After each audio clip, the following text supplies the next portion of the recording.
He's a former police commissioner and wrote his first ever novel all about an international web of deceit and murder. Cody standing by this morning with the author, learn more about the book. Hey, Cody. Yes, indeed. You remember the show, The Commish? Yeah. Would you like to meet the real Commish? This Yes. is based on his life. Anthony, joining us right now. Schembri, how are you, sir? How are you?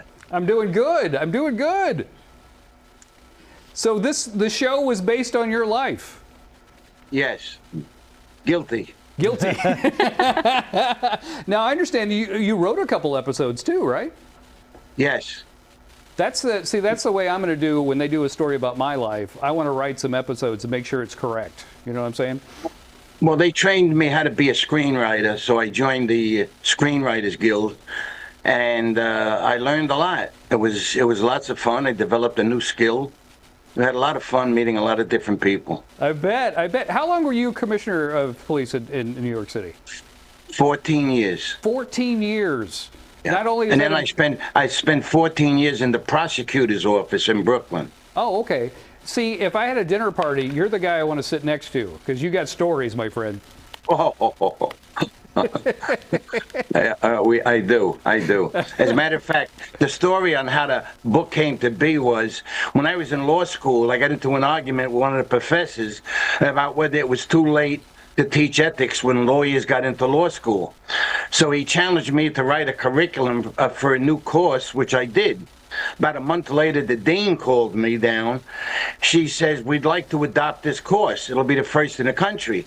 I said, well, you don't need my permission. Go ahead. She said, we'd like you to teach it.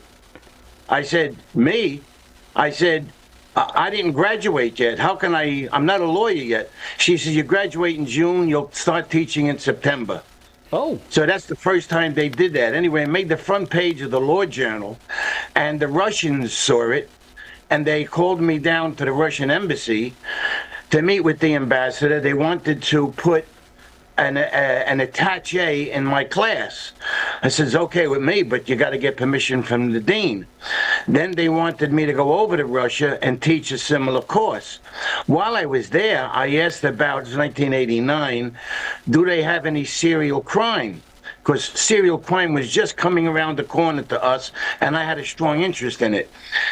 So they said, yes, we just executed a man who killed 50 children over a 5-year period, but he turned out to be the wrong man. Oh my gosh. Oh. So that was my idea. My book begins where that leaves off, where they called the police commissioner in New York and they say, we'd like you to send a serial crime expert.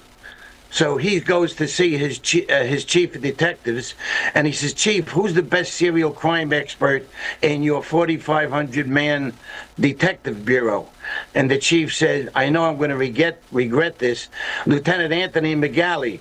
He says, why? He says, we're going to send him to Russia to help solve a serial case.